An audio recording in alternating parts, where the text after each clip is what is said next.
زما د خوږ اسلام عزتمندو مشرانو کشرانو دوستانو وروڼو، د اسلام 15 اهمې شعبې دي او دقه شعبې چې په کوم انسان کې وي نو دا انسان به کامل مسلمانی. دا غي علماء شمیر کړی دي. یو ته وی عقیده، دا د اسلام یو اهم شعبه ده چې ستا عقیده به د توحید وي. دویم نمبر د اسلام اهم شعبه عبادات دي. دریم نمبر د اسلام اهم شعبه غ معاشرت دی. سلورم نمبر د اسلام اهم شعبه غ معاملات دي. او پنځم د اسلام اهم شعبه غ اخلاق دي. اوس چې دا پنځه واړه صفات چا کې وي دی به کامل مسلمان وي. او د دقې موږ ته الله حکم کوي یا ایها الذین آمنوا ادخلوا فی السلم کافه، اے د ایمان والو په اسلام کې پورا داخل شئ. دا نه چې یو کار کې او بل نه کې، د اسلام یو حکم منی او بل نه منی، نه نه نه نه، داسې نه دی. پورا د اسلام چې څه احکامات دي دا به منی، ته به کامل مسلمانی. نو په دقې اهم شعبو کې یو شعبه هغه د انسان دا معاملات دي. معاملات موږ ورته اردو کې لین او دین وایو او پښتو کې ورته اغشتل خرڅول وایو. دا لین دین اغشتل خرڅول دا زمونږ په دې زندګو کې کیږي. تاسو وینئ دا مې واغشت او دا مې خرڅ کړ. نو دا معاملات د اسلام یو اهم شعبه ده او ته به پې کامل مسلمان جوړیږي. د دې د وجې چې خپل معاملات په ټیک ساتي، د شریعت مطابق پې ساتي او د شریعت خلاف په نه کې، د دې په قرآن او حدیثو کې لوی اهمیت راغلی دی چې د معاملاتو صحیح حکم کول الله موږ ته ویلي. او دا خبره هم یاد ساتئ چې دا معاملات د اسلام دومره اهم چیز دی او په اسلام کې دومره لوی اهمیت دی چې الله موږ او تاسو د هدایت لپاره یو عظیم کلام قرآن مجید نازل کړی دی. اوس قرآن مجید د انسان د زندګۍ دستور العمل دی او د پیدایش نه راواله تر د مرګه پورې څه څیزونه چې دي ټول قرآن کې موجود دي. نو د معاملاتو په باب کې قرآن شریف پورا احکامات دي. خو تاسو به دلته حق او حیران پاتې شئ او سوچ په یو عجیبه خبرې ته لاړ شي چې ګوره په دې قرآن شریف کې لوی لوی سورتونه دي. په قرآن شریف کې د ټولو نه لوی سورت شعیب هغه کوم یو دی؟ سورت بقره، 2.5 سپارې دي. دقه شان په قرآن شریف کې غټې غټې رکوګانې دي او دقه شان په قرآن شریف کې غټ آیاتونه دي. اوس چې د قرآن شریف د الحمد نراواله تر د والناس پورې څو آیاتونه دي په قرآن کې؟ 6,000 600 او 650 آیاتونه دي. آیات خو تاسو پیژنئ که نه؟ هغه یو ګول دایره داسې راغلي وي د هغې نه راواله تر د بل ګول دایرې پورې، دې منځ کې چې دا کم دغه دی دې ته آیت وي. نو دا زمونږ دا علما وایي احادیثو کې دا نشته، خو علماو شمیر کړي دا 6,000 او 600 او 650 آیات دي. اوس په قرآن شریف کې څه غټ آیاتونه دي، څه واړه دي. خو په دې ذهن کې نن یو خبره راکېنوه، ما ته لږ سوچ برابر کا. چې په قرآن عظیم الشان کې د ټولو نه لوی آیت غټ آیت هغه په سورت بقره کې دی او بیا په 3 سپاره کې دی. په سورت بقره په 3 سپاره کې یا ایها الذین آمنوا اذا تداینتم بدین الی اجل مسمى فاکتبوه. دا آیت په قرآن شریف کې د ټولو نه غټ آیت تی، لوی آیت تی. خو ستاسو په ذهن کې به دا خبره اوس کینی او ستاسو دا خبره ذهن به دې خبرې ته راوړي چې په قرآن شریف کې د ټولو نه لوی آیت چې دی هغه د معاملاتو باره کې دی. اصله قرآن شریف کې د ټولو نه لوی آیت دی هغه د معاملاتو باره کې دی. معاملات موږ دا علما ورته آیات مداینه وایي، د لین دین آیت دا په قرآن شریف کې د ټولو نه لوی آیات دی. اوس دا د لین دین باره کې الله پوره تفصیل بیان کړی دی او دا د دې خبرې دغه کړی دی چې ګوره دا د بندګانو حق دی، د بندګانو حق دا ډېر لوی اهمیت لري. نو په قرآن شریف کې د ټولو نه لوی آیت چې دی هغه د لین دین باره کې دی. دا ستا دې ذهن کې دا اهمیت کې نه چې ټیک تا ته به منځونه هم کې، ته به اودسونه هم کې، تا به نور هم نیک اعمالي. وګوره معاملات په صحیح ساتي. او د دین علاوه یو بل عجیبه وره، یو بل بم عجیبه سوچ دی ذهن ترا دغه شي. زمنګ د دې دین یو کتاب دی او دا عالمانی منګ ته په دې ولا دوره کې وای، هغه کتاب ته وای هدايه. او هدايه یو عجیبه کتاب دی، ناشنا کتاب دی. د دې چې کم مصنف دی یعنی دا چې چا لیکلی دی علامه مرغنانی رحمهم الله، نو دا هدایه اسد په 15 کال کې لیکلی دی. 15 کال په دې باندې تیر کړی دي. او د دې نه بل یو عجیبه وره، الله دې کتاب له دومره قبولیت ورکړی دی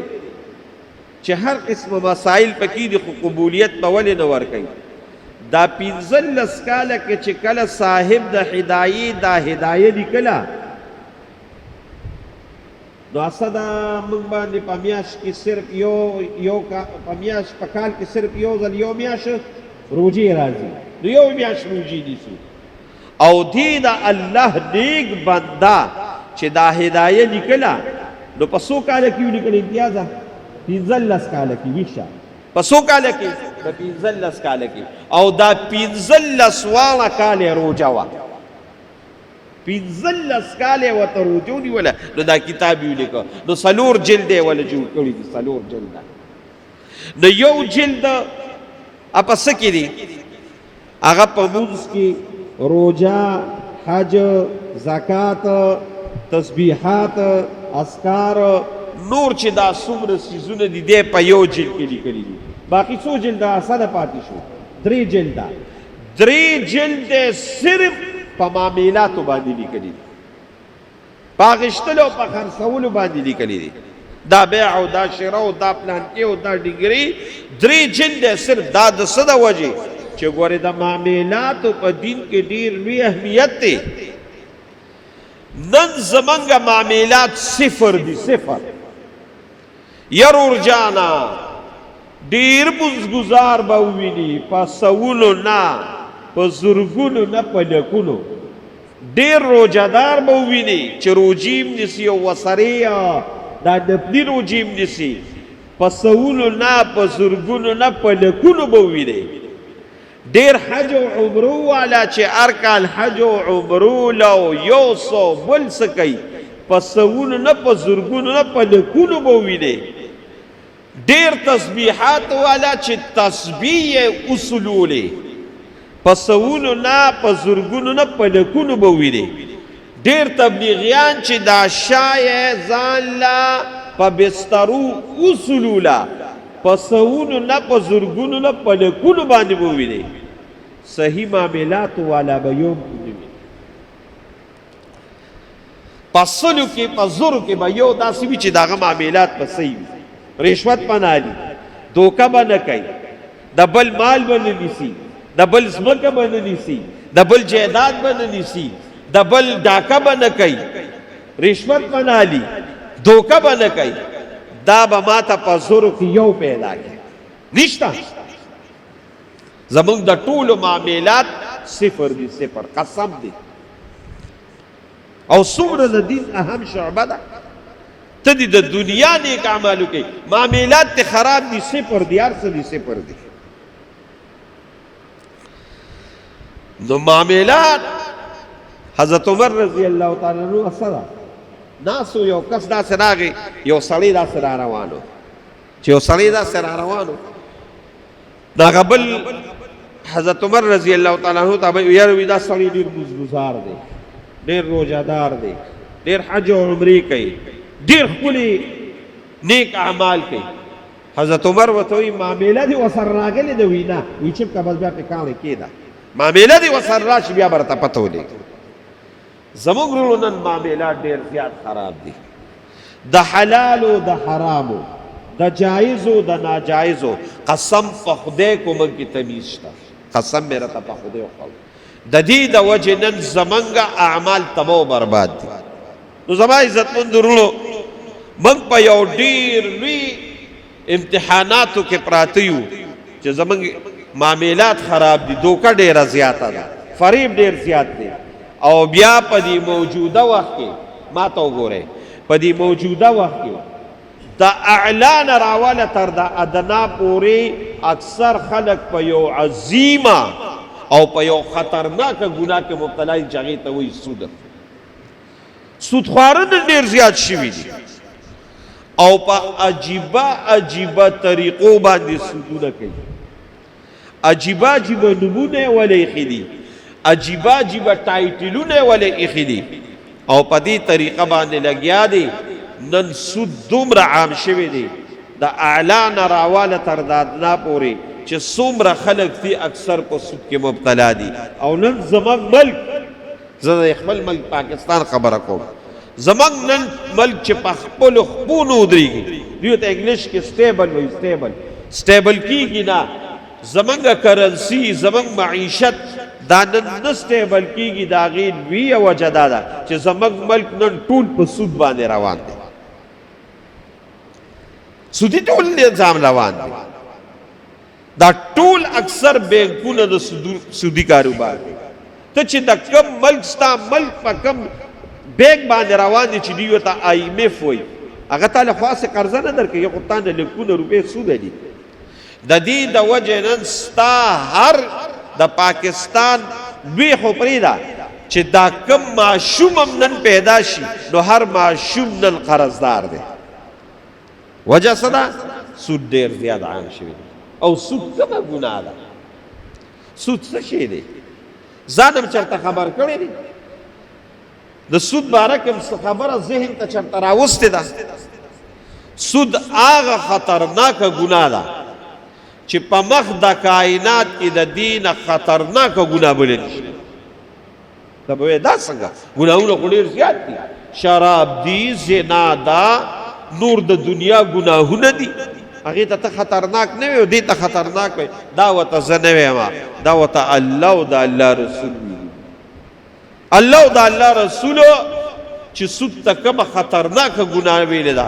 زه هم بلې ته یې نه ده ویلې. د سود متعلق الله رب العالمین څه وایي دا خو لږ وورئ که. قسم په خدای د انسان په دې بدن باندې ویښتو ودرېږي. الله رب العالمین په قرآن کې څه وایي؟ یا ایها الذین آمنو، اے د ایمان خاوندانو، اتقوا الله، د الله نه ویریږئ. چاته وایي؟ دا خطاب چاته دی؟ کافرو ته دی؟ نه، یا ایها الذین آمنو، چا چې دا کلمه ویلې چې لا اله الا الله محمد رسول الله، هغوی ته وایي اتقوا الله، زما نه ویریږئ. زموږ دا علما دلته وایي، دا راته زه د پښتو په دغه کې ترجمه کوم. کله چې موږ یو انسان ته یو اهمه خبره په زورنه باندې وایو، نو موږ ورته وایي د الله خاطر وکړه، د رسول خاطر وکړه، د دې عظیمې ورځې د جمعې خاطر وکړه، د بیت الله خاطر وکړه. دقه شان الله مونږ ته ویې زمان او یریږي زمان خاطر وکې الله وی زما خاطر وکې اتقوا الله مطلب دلته دا دی زما خاطر وکې سو وذروا ما بقي من الربا سود پرېږدئ سود مه کوئ د سود نه ځان وساتئ یا ایها الذین آمنوا اتقوا الله وذروا ما بقي من الربا ان کنتم مؤمنین کو ته ځان ته مؤمن وې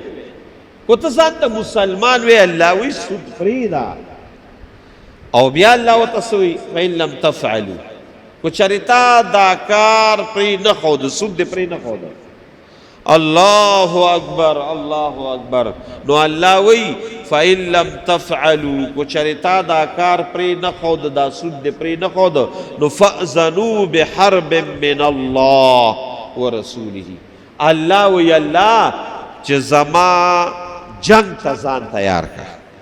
د رسول الله جنگ ته ځان تیار کړه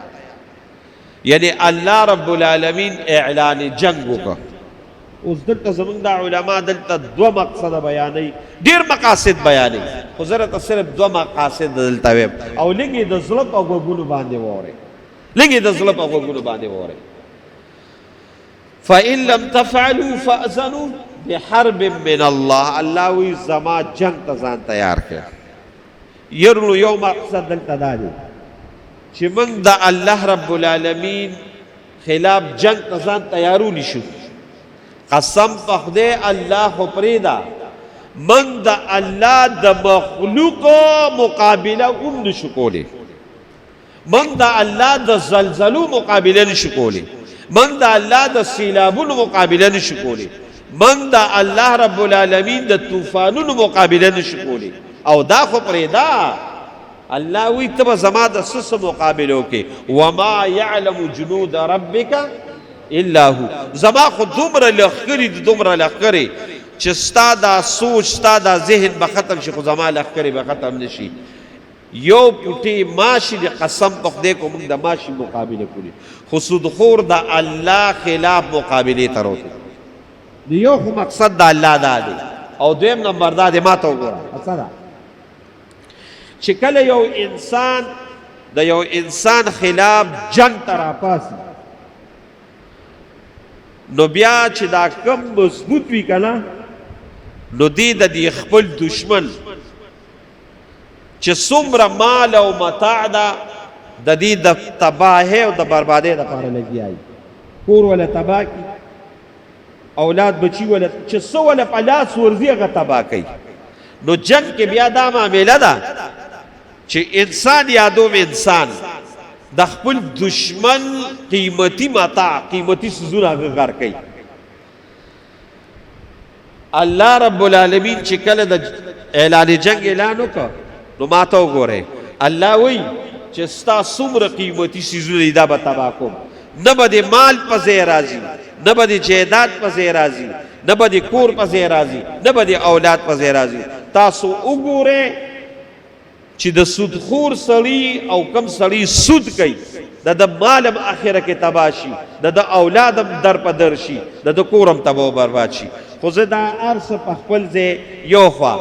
خو ما ته وګورئ ما ته چې د ټولو نه قیمتي متاع انسان سره او مؤمن سره ده نو هغه څه شي د هغه د انسان ایمان دی ایمان د ټولو نه اوچت شي دی ما ته وګورئ قسم بالله مې درته وښوله زموږ علما وایي چې سودخور سړی دی سودخور سړی الله وایي چې زما جنگ ته تیار شه نو لومبي چې الله دی تباه و برباد کوي نو د ټولو نه لوی نقصان به د ده دپاره دا وي چې دی کله د دنیا نه ځي نو دی به د دنیا نه بې ایمانه ځي ایمان به تباه و برباد کوي نو زما عزتمند ورونو یو لویه مقابله ستا د الله سره ده دویم نمبر الله د سودخور متعلق وایي چې الذین یأکلون الربا کم خلق چې سود خوري لا یقومون زما عزتمند ورونو ډېرې سختې مرحلې موږ ته را روانې دي د سنکدن مرحله د قبر مرحله او بیا د ټولو نه خطرناکه مرحله هغه د قبر نه پاسېدل نو چې کله انسان د قبر نه پاسي نو د سودخور متعلق الله وی الذین یأکلون الربا څوک چې سود خوري لا یقومون دوی به نشي پاسېدی الا کما یقوم الذی یتخبطه الشیطان من المس دی به داسې د قبر نه پاسي چې زمونږ د علمای عامه معنا دا کوي چې لیونی چې کله بی خود شي کنه یا چې دا شراب اسکري شراب دا نشه کړي او کله په یو سیز ورځي او کله په بل سیز ورځي لکه نن سبا تاسو په کوم چې سوشل میډیا والا دي یو بدبخته ښځه د شراب اسکري دي شراب په دې کراچۍ کې او بیا ګاډي ته ناسته نو چې شراب سړی وڅښي نو بیا په ځان باندې نه وي نو درې څلور کسې په موټر باندې والي دی هغه ټول یې شهیدان کړي دي ولې مدهوشه وي په خپل ال باندې نه وي نو زموږ علما یو معنا دا کوي چې دی د قبر نه پاسې دی به په ال باندې نه وي خو خبط زموږ د علما وایي زموږ د علما چې کم د عربۍ د لغت والا دي خبط هغوی دې ته وایي چې په عربو کې به اوخان دي اوخان اوس هم په عربو کې اوخان دي نو د اوخان ګیا اخري ګیا نو د دې ګیا چې کله اخري نو په دې خپو کې بعضې ګیا داسې خلط ول شوي چې د هغې ګیا داسې لکه څنګه چې په دې دا څاروي په دې خوله کې دا ګیا دغه کې فجعلهم کعصف مأکول الله په قرآن کې دا هم دغه کړی دی نو دا ګیا چې داسې خلط ول شي او نه د سر الخ معلومي او نه د خپو الخ معلومي او داسې ګډه وډه شوي وي دقه شان د سودخور سړی چې د قبر نه پاسي د سر او د خپو به پته نه لګي ذلک بانهم قالوا انما دی بسوي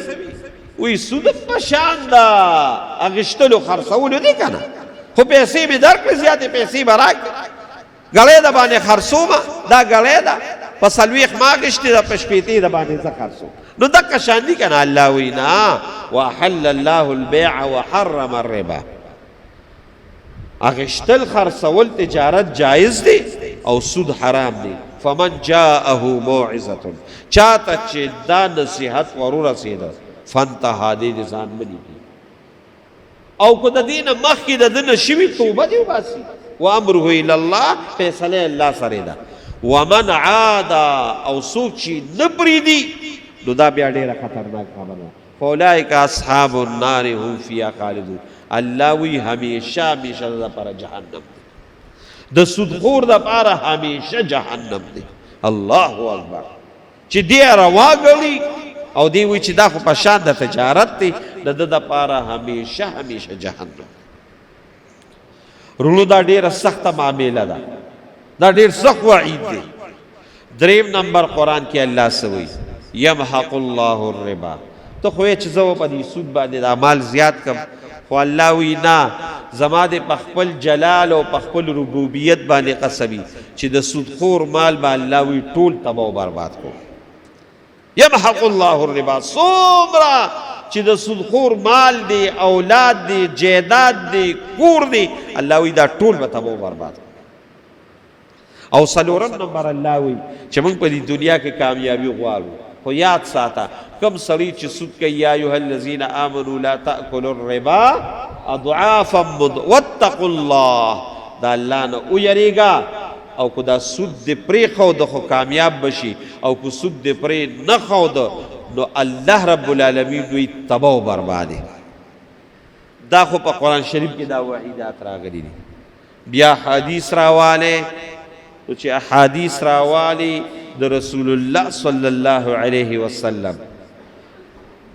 نو دقلته دا عقل حیران چې خدای پاکه او ټول هغه احادیث چې کوم صحیح احادیث دي په هغې کې رسول الله مبارک چې د سودخور متعلق څه ویلي دي که نه نو زما په خیال خو دې دا وعیدات ووري او د دې نه پس هم دې د سود نه ونړېده نو زما په خیال دې ځان له دنیا او آخرت دواړه تباه او برباد کوي شپږ حدیث د رسول الله مبارک ویم د وخت د کمی د وجه چې وخت کم دی رسول الله صلی الله علیه وسلم فرمای ما ته وګورئ چې 7 موبقات و داسې ګناهونه دي ګناهونه خو ډېر دي د انسان خو په دې ګناهونو کې و داسې ګناهونه دي چې انسان تباه او برباد کوي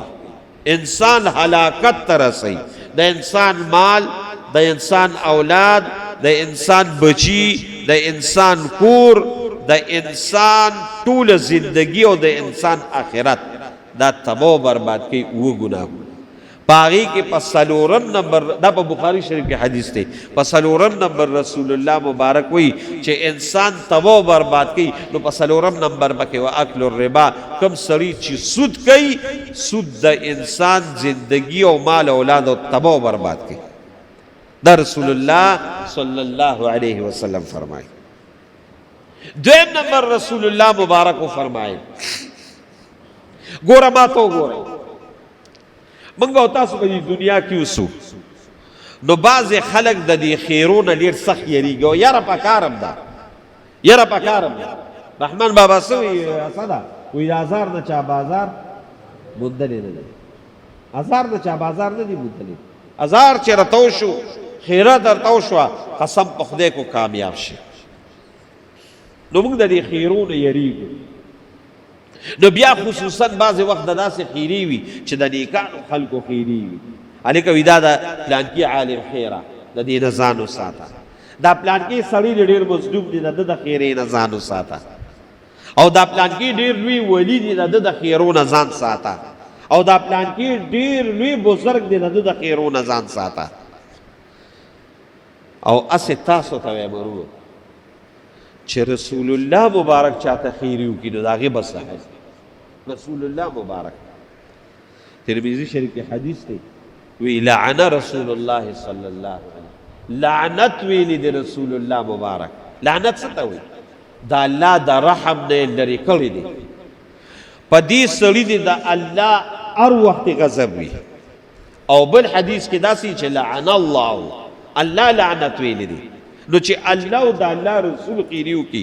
واللہ العظیم کو تدا دینا بچ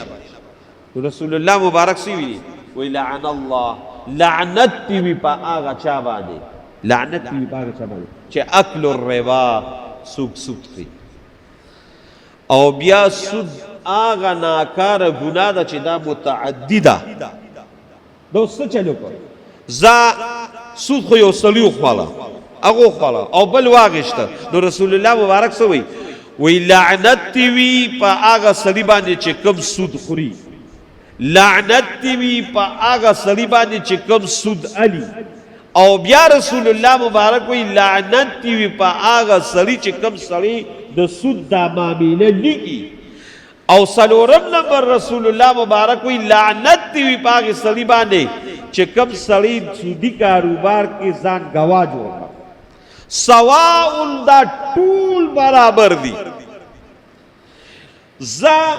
خدای پاک دے انسانو ساتیو کا سود علی بل والا ورکی زد دوی خو خپل ضرورت تے خود تاسو کو گورے نو دا ارزی نویسیانا دا استابونو والا تراوالا نو کو دا استابونو والا دا سودی کاروبار والا لدا نکل کئی کنا نو آغا خود صرف نکل گئی خود رسول اللہ مبارک کوئی سٹاپ گرم پکی شامل دی علکہ دا موت دا معاملہ اکڑا تا پاکی راشا گواشا نو کو تا پاکی گوئی اکڑا نو رسول اللہ مبارک کوئی گوئی والا پاکی اوشان دی دا سے خطرناک گناہ دا چزان سرد سمندر اوڑی سیلاب اوڑی تاب غرق کئی چه سوکی لیا غم غرق کئی چه چاولی کا غم غرق تے چه چا پاکی گوئی اکڑا غم غرق تے دوبر خطرناک چیز دے دریم نمبر ہو رہے رسول اللہ صلی اللہ علیہ وسلم سار رسول اللہ صلی اللہ علیہ وسلم سار مزو کو نو چه سار بے مزو کو نو دا بے طریقہ وا دا بے عادت ہو وی تاسو کے بیگا چا خوب لی دلے دے نو صحابہ وہ بے پلان کی وہ اما لی دلے دے الحمدللہ نو رسول اللہ مبارک تبے بیان کر رسول اللہ مبارک بداغی تعبیر ورکر یو سار رسول اللہ مبارک را پاسی دو خپل مرگرو تے مقراوارو وی تاسو کے بیگا چا خوب لی دلے دے تو صحابہ غنی شو چا بودوے چا مونگ لی دلے دے نو رسول اللہ مبارک تے بیگا ما یو عجیب خوب لی دلے دے خود دلتا یو خبر ذہن کی فاروق جان اکی نوا چه پا امور و شرعیو کی پیغمبر خوب ہوئی نداغی تسوئی وحی ورته وایي. څه ورته وایي؟ وحی ورته وایي. دا د وحی یو قسم دی چې د شریعت په امورو کې پیغمبر خوب وویني نو دا وحی وي. او یاد ساتئ زما ستا او د پیغمبر په خوب کې ډېر لوی فرق دی. د پیغمبر په خوب کې ډېر لوی فرق دی. زه ته چې ویده شو که نه نو زموږ سترګې پټې شوې او زړه به دغه شو وده شو. وده دا مطلب چې بس زړه به هغه چې کوم د دنیا سره تعلق دی هغه ختم شي بېغمه شي. پیغمبر چې وده شي د هغه سترګې پټې شي خو زړه یې بیدار وي. زړه یې بیدار وي. د هغه زړه بیدار وي. دا د پیغمبر صفت وي. نو پیغمبر چې خوب وویني په امورو شریعو کې نو دا وحی وي. نو رسول الله مبارک وی بیګا ما یو خوب ولیده. وی جبریل علیه السلام راغی. نو چې جبریل علیه السلام راغی زه ځان سره پاسولم. نو په خوب کې روان شو. نو چې کله په خوب کې روان شو نو په یو قوم ورغلو. په مختلفو قومونو ورغلي دي خو وخت کم دی زه راته د هغې بیان نه کوم صرف د دې یو خبر راته کوم. وی په یو قوم ورغلم او په یو انسانانو ورغلم. وی څنګه ورغلم؟ وی یو نیرو یو سیندو. اوس نیر او سیند د څه وي تیموره؟ د اوبو وي. خو رسول الله مبارک وی زه د اوبو په نیر او د اوبو په سیند ورنه رالم بلکې زه د وینو او د زو په سیند باندې ورغلم. ای کې صرف وینې روانې وي. وی هغه د وینو په هغې سمندر او په هغې نیر کې اوس ګورم یو سړی په منځ کې ولاړ دی. نو دا سړی د دې وینو نه داسې را روان شي نو چې دې غاړې ته راورسي د یو درې څلور کسان ولاړ دي یو مضبوطه ګټه راوالي او دا سړی په دې سر ولي نو دا سړي دا سر په منځ وشلیږي او واپس منډه کړي د هغې وینو سمندر ته.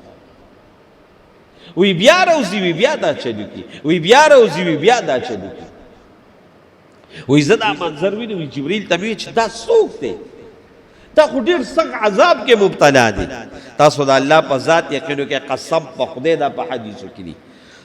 رسول الله صلی الله علیه وسلم ته جبریل ووی چې دا څوک دی؟ وی دا ستا د امت سودخواره وي. د دوی په قبر کې او د دوی په حشر کې به دا عذاب وي. د وینو په سمندر او په نیر کې به ولاړ وي. رسول الله مبارک ورته دا وینې ولې او دا زه ولې په سمندر کې ولاړ دی؟ وی دا د هغې خلکو نه چې دوی کوم سود اخیستی دا د دوی وینې دي. اخو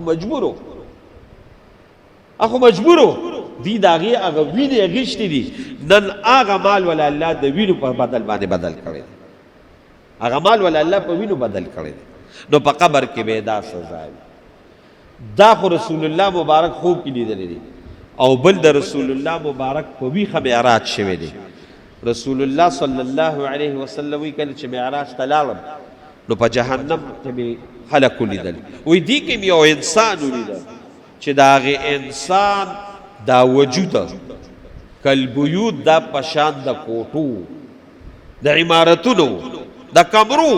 خو داسې غټې غټې کمرې ما لیدلې نه وي. نو دا وجود یې په شان د کمرو د عمارتونو او وجود یې دا دننه ټول اعضا ښکارېدل لکه شیشه په شان. نو چې ورلاړ شم چې مې وکتل نو په دې وجود کې دننه لړمانان او ماران لګیا دي او د ده دا وجود خوري. نو ما جبریل ته وی چې دا څوک دي؟ راته وی چې دا ستا د امت سودخواره دي. په قبر کې به د دوی دا عذاب وي. نو دی د قبر عذاب شو. او پنځم نمبر رسول الله صلی الله علیه وسلم فرمایي چې الله رب العالمین وی چې والله احق الی الله زما د په خپل ذات باندې قسمی چې دا خبره په ما لازم ده. الله وی چې څلور کسان دي څلور کسان چې دوی به نه د جنت ته تک خو پرېږده چې د جنت وین او د جنت څکه به مرانه ونه کړي او جهنم یې ځای دی. په هغې کې په لومبي ځل باندې او لومبی کس څوک دی چې کوم سړی سود خوري سود دی به معنا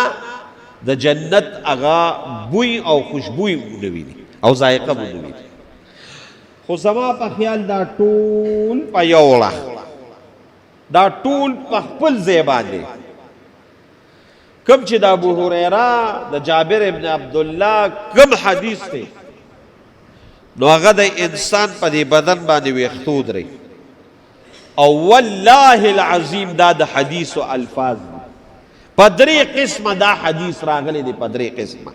دا حدیث په کتابونو کې چې زتا خو د سود پیسې واغشتي خو د دې د وبال نه خبرې نو دا د حدیث درې والا الفاظ دي درې والا الفاظ ما دا درې والا ځان سره لیکلي دي رسول الله مبارک وی الربا 70 جزءا دا سود خوړل او یا غټ ګناهونه دي یو معنا علما دا کوي او یا غټ ګناهونه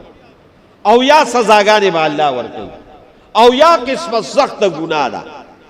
خو ایسرها دا غلط دی دا وره ایسرها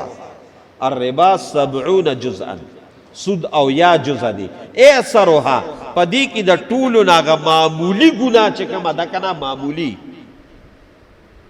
الله اکبر په خدای یقینو کو په خلی باندې راځي په خلی باندې ایسرها اين کې الرجل امه الله اکبر دې کې د ټولو ناغه معمولی ګناه چې کومه ده کنه معمولی د الله په نسبت باندې ستا په نسبت اوس ګوره ایسرها د ټولو هغه معمولی هغه ده اين کې الرجل امه لکه سړی چې خپل مور سره نکاح وکړي هلکه تاسو نه تپوس کوم مور سره نکاح جایزه ده نو چې سړی مور سره نکاح وکړي نو څه شی دی زنا ده زنا خور سره یو سړی نکاح وکړه زنا ده لور سره نکاح وکړه زنا ده اوس ګوره د الله رسول خور نه یادوي لور نه یادوي هغه مور چې د انسان په تصور کې د مور باره کې خبره نه راځي او رسول الله مبارک وی دومره عظیمه ګناه ده چې لکه سړی خپلې مور سره زنا وکړي یو روایت دا دی او بل روایت قسم بالله داسې دی چې دی د خپلې مور سره زنا وکړي خو شپږ دېرش کاله او دریم نمبر د حدیث الفاظ دی چې دا الربا 70 جزءا د دې دا مقصد دی لکه چې دی خپلې مور سره او یا ځله زنا وکړي او څلورم نمبر حدیث دا وره قسم په خدای د حضرت علی رضی الله تعالی عنہ منقول دی چې سړی د سود 1 روپۍ خوري لکه چې د خپلې مور سره په بیت الله کې زنا وکړي الله اکبر الله زنا اسم وی ګناه بیا زنا په بیت الله کې د دین لوی او بیا بیت الله کې د خپل مور سره دا ولې رولو دا ډیر خطرناک سیز دی دا ډیر سخت سیز دی ما تا ته نن وی چې نن زموږ ملک په سودی کاروبار روان بیا لوی بدبختی دا د لوی بدبختی چې موږ ولا عجیبه عجیبه نمونه عجیبه عجیبه ټایټلونه ولې کړي لاندې قاذورات غول او متیاز را جمع کړي دا پاسه په خولي قلې لګولې دا الکه سوال نو کې دا انټرست منافع فکس ډیپازټ کې پلان کې ډیګری کې منافع نو ولې کې انسټورنس ولې به کې او زمونږ د پښتو په دا کې انډر پاله سوس قسمونه ولا خلکو دغه کړی دي څوک لګیا د باندونو په دغه کې څوک پسکه څوک پسکه سیس بد سر یو خدای عام سود دی لکه 100 روپیا راکا ربا الفضل او ربا النسیغه هغه باندې تاسو خبره نو کوم نه پاغي تاسو پیګه او نم زراته دی وخت ویل شم وخت نشته خو زراته خپل عام دغه کو یو سود کوم دا کوله کا 100 روپیا راکا او کو دوه میاشتې پس په لسته پاس راکې دا خو عام دي خلک دغه کوي اوس په ولا عجیبه عجیبه دغه کړی دي تاسو ګوره څه چلو کی سودا د سره موجود نه وي سودا د سره موجود نه وي څه چلو کی یو سیس کی دي گاډي راوالي لکه دا گاډي شتم نه دا نمبر گاډي دی دا گاډي لکه دا پسو دا په 15 لک روپے دی ها دا راکه مال په قرض 15 میاشتې یټه حواله کړه 15 لک باندې دا کې غوالي بیا چې الکه مال دا واپس واله دا پیسې په 3 لک په مارا خرڅ کړه نو 3 لک ته نقد دی غوالي نو دی بیا غ 15 لک پاګه دغه ډک دا قسمه طریقې ول خلق روخي دي نورې د دنیا لګیا دي په دې موبایل باندې چې نن کوم سود روان دي او کوم دا گیمونه روان دي نو نن موږ د الله قهر ته دعوت ورکړې دي ما ته تاسو وی چې نن ټول ملک په دې کې مبتلا دي ستا پیسې نن سټیبل کیږي نه، ستا معیشت نن سټیبل، ستا دقه جوق تا سره په ګاونډ کې افغانستان دی، افغانستان 50 کاله وډزېده او بین الاقوامي قوتونو سره وډزېده. داسې نه چې عام ستا هندوستان دی او لال او جنګ او 65 او 73 او پلان کې او ډګري نه، بین الاقوام سره وجنګېده 52 ملکونو سره 50 کاله جهاد وکړه، جګړه وکړه، جنګ وکړه. خو نن د هغوی بینکونو کې سودونه نشته، نظام یې داسې روان دی، اگر لږه سخته پرې راغله، خو نن هغه وګوره ستا نه پیسه اوچته ده،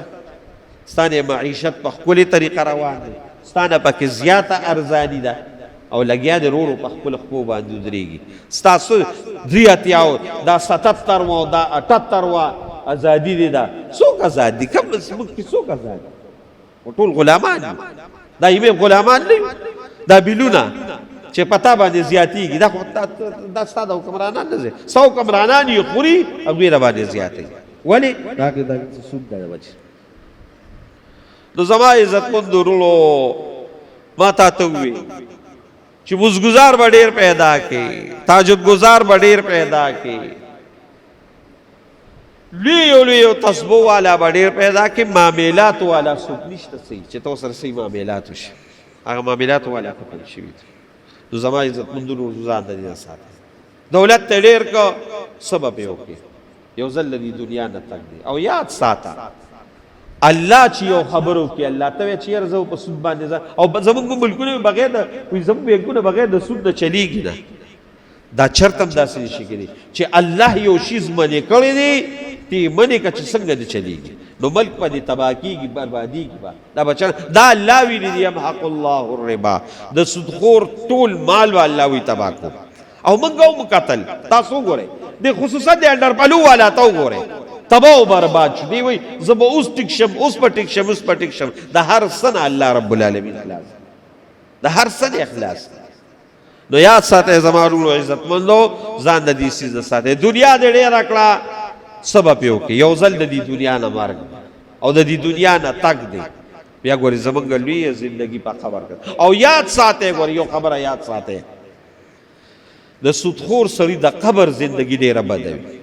یو عجیبه د تجربې خبره به راته وکړم، د تجربې، او دا مې په خپلو سترګو کتلې ده، ځکه یې راته وایم چې د سودخور سړي د قبر څومره نحوستي، څومره منحوس وي د دا قبر. زموږ دا علما وایي، او دا به د والد صاحب خبره مې ته کوله، او دا مې ته یو ځل مخکې هم کړې وه چې کوم سړي په کور کې میږي وي، میږي، نو ما تاسو دا مخکې ویلو چې په داسې بعضې روایاتو کې راغلي دي چې یو څو څیزونه دا به مړکې نه، او یو څو څیزونه وجنه په هغې ثواب دی. اوس دا کو تاسو دا یو څیز دی په دې دغه کې موږ ته د سورسرۍ وایو، سورسرۍ کربوړی شانوي سورسرۍ. رسول الله په بخاري شریف کې حدیث دی، رسول الله مبارک وایي چې دقه سورسرۍ دی ملک او په لومبي ګزار دی وویشته، الله رب العالمین مستا په عملنامه کې یو روایت کې لست او بلکې سل لیکي الله ولیکي. نو بعضې څیزونه وجل، لړم وجل، مار وجل، دا ثواب څیز دی. خو بعضې څیزونه نه وجل، خو دې ووجل دي کې ګناه ده، ګناه په هغې کې یو میږې هم دی وارې، میږې به وجنې نه. ځکه بعضې علما وایي چې د ښکلي تذکیر په قرآن کې شوی دی، او تذکیر یې پرېږده قاري صاحب، مستقل صورت د ده په نوم باندې دی. او دا ولې دی؟ یو عجیبه خبره دا وره، زموږ د علما یو ډېر ښکلي تعویل کوي. یو عجیبه خبره دا وره چې الله د دې میږي دا ښکلي دغه کړی دی، د څه د وجې کړی دی؟ یاره د خپلو میږو سره خیرخواهي کړې وه، خیرخواهي کړې وه. څنګه خیرخواهي کړې؟ یا ایها النمل ادخلوا مساکنکم لا یحطمنکم سلیمان و جنوده وهم لا یشعرون. یا ایها النمل ادخلوا، ای میږو خپلو سولو ته دننه شئ. وایي څه چل دی؟ وی لا یحتمنکم، سلیمان علیہ السلام لښکر را روان دی، نو حتم پخبو کې به چیخړا کی، نو زر سولو ته دننه شئ. ادخلوا فی مساکنکم، سولو ته دننه شئ. لا یحتمنکم سلیمان و جنودو، دا هغه لښکر را روان دی، هغه چیخړا. نو دا نور میږي ورته ویي ولې سلیمان علیہ السلام ظالم دی؟ دا خو د ظالم سړي کار دی چې شی ملکي وي. نه، وهم لا یشعرون، هغه ته پته نه لګي. چې دلته میږي دي دا خو موږ ډېر ګورو اکثر د میږو په دغه باندې ورشو موږ ته خیال نه هغه رانه مړه شي نو هغه ته پته نه لګي نو ګوره د خپلو میږو خیرخواهي وکړه الله د ده په نوم باندې مستقل صورت نازل کړه نو یو به میږې نه وژنې دویم نمبر به د شاتو مچې نه وژنې د شاتو مچې د دې ښکلي صفت الله په قرآن کې کړی او دریم نمبر په دې مارغانو کې یو مارغه دی هدهد ورته وایي هدهد موږ ورته پښتو کې مولار چارجک وایو مولار چارجک په هم نه وژنو وی ولې وی دی داعی د توحید دی دی داعی د توحید دی دی سلیمان علیه السلام لراغی نو سلیمان علیه السلام خو په هر څه باچۍ وکړه یو ځل وتفقد الطیر داسې په مارغانو باندې نظر ولګو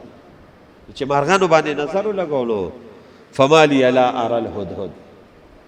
هلکه وی ملا صاحب نیدم ملا چارجک نیدم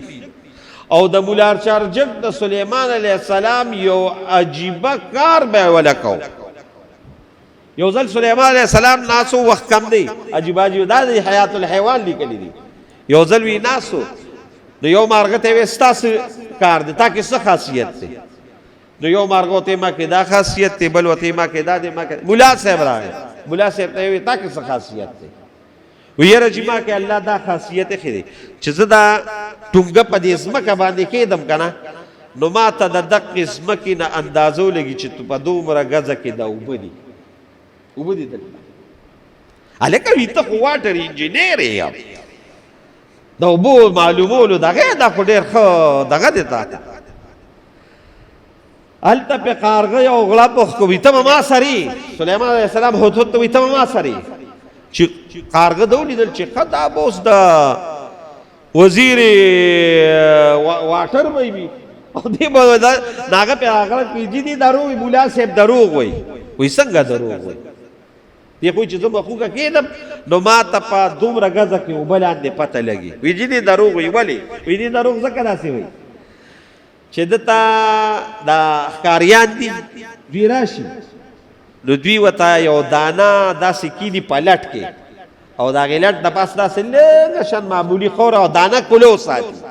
نو چې کلو ساتي نو دا مولا صاحب راشي او په هغې دانه باندې ټګ وي نو هغه لټ یې ګیر کړي نو په یو انچ کې ورته لټ نه ښکاري او په لس ګزه کې ورته اوبه ښکاري دا دروغ وایي سلیمان علیه السلام چې داسې مولا صاحب ته وکتل وي مولا صاحب واقعي خبره کړې ډېره ښه کړې هغه ته وایي دا بدبخته دی دا تورمخې وی دی دا الله د قدرت نه او د الله د تقدیر نه انکاری دی دی دا الله د تقدیر نه انکاری دی وی څنګه وی زه بالکل لس ګزه کې اوبه وینم خو چې دا کم وخت کې زه دانه نه وینم دقې وخت کې زما اجل راغلی نو زه ړوند شم دقې وخت کې زما اجل راغلی وي نو اجل سره خو هېڅ هم نه کېږي اجل په مقابله کې خو ټول تقدیرات او ټول چې ستا څه دغه دی هغه ناکام شي نو دی داعی یو ځل یې هلکه وي هدهد نشته هدهد نو بس سلیمان علیه السلام په کار شو یا لکه قرآن شریف ته یار وتفقد الطیر فقال ما لیه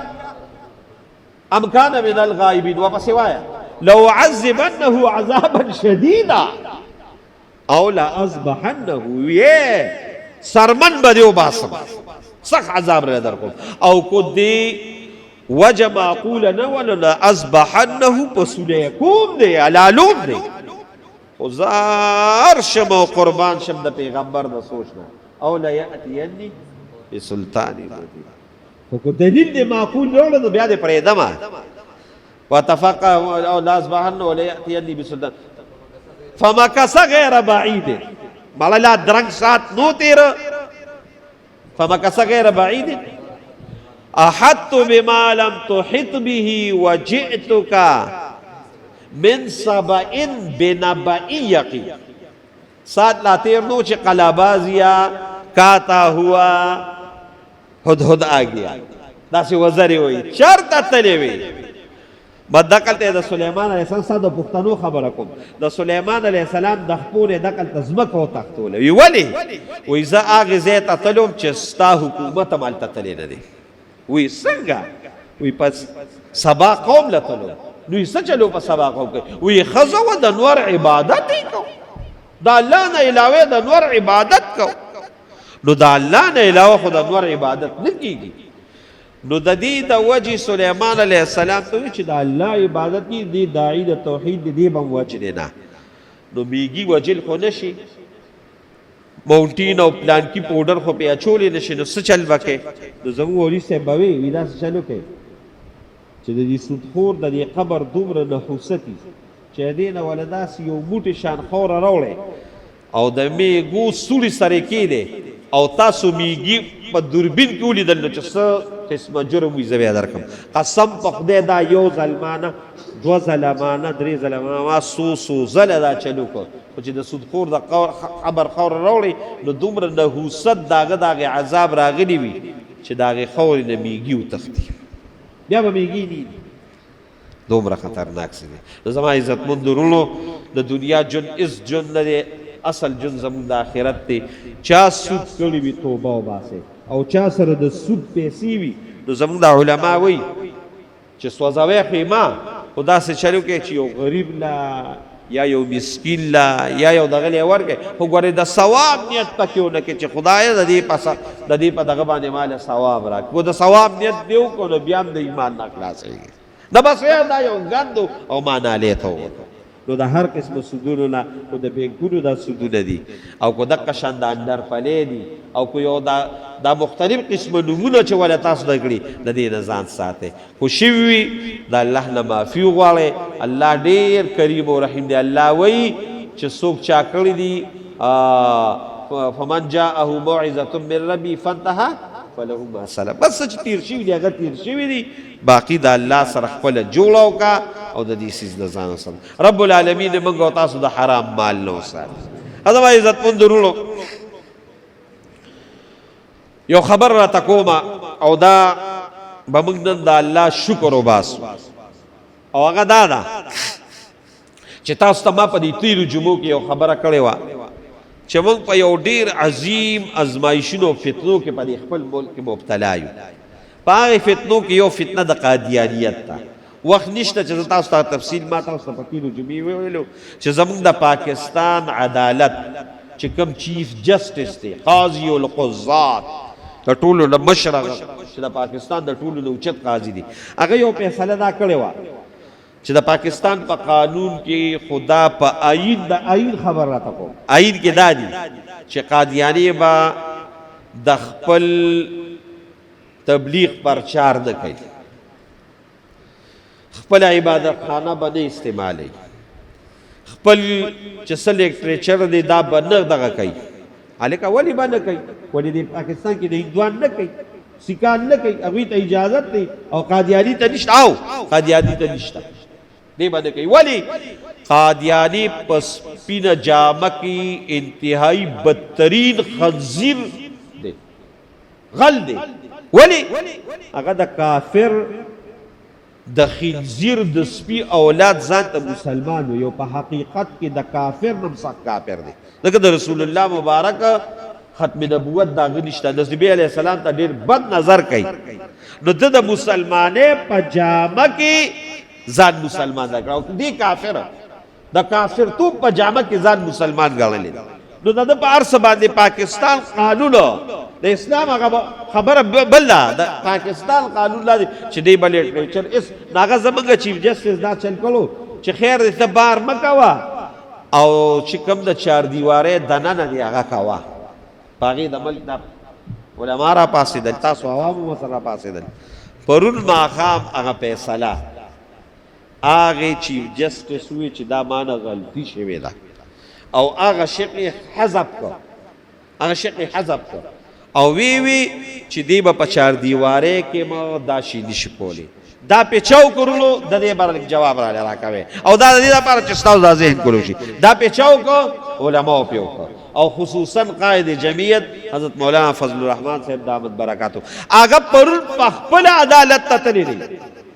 په عدالت کې دا څومره دلایل چې دي هغه مولانا تقی عثماني صاحب او یو د درې علماو هغوی ولاړو د هغوی به ورته دا دلایل وي وکیلان نو وکیلان په خپل ځای باندې دا علما ولاړو او دقې علماو د برکته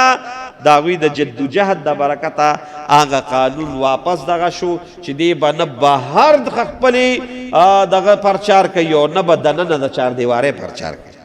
دقه د علماو کار دی دغه د سیاسي علماو هغه دا کمال دی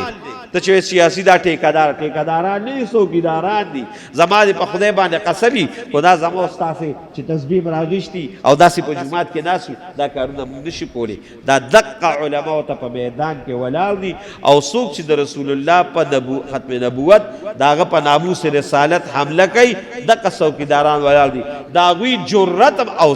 هغوی یوازې نه ده کوم الحمدلله تاسو عوامم پرون چې کم د عوامو یو جمع پیر وه په ډي چوک کې هغه قابل دید وه نو ستاسو د خلکو د برکته او د دقې علماو د قیادت د برکته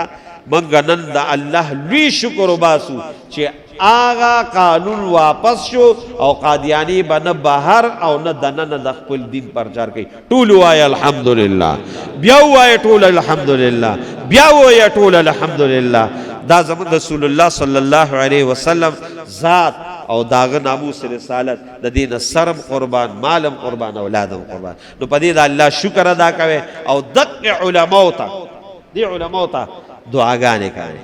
د دې علماو مرسته کوي ما خو ته وی د دنیا یو څو ورځې ژوند دا به تیر شي زمونږ اصل جون هغه په قبر کې زمونږ اصل جون هغه د رسول الله مبارک مخې ته دی نو دغه قانون الحمدلله پرون بدل شو او د قادیانی دا جرأت هم ان شاء الله نشي کولی چې دومره معمولی شیز باندې هغه دا وکړو نو دغه جرأت په دا سوشي چې هغه دی واپس ځان مسلمان کی چې د کمې پورې علماو او ستاسو صدیقان مسلمانان او غیرتی مسلمان موجودي ان شاء الله دا قانون به دوی زموږ نه بدل نه کی او نه دا ورځ الله رب العالمین راولي درود شریف ووایه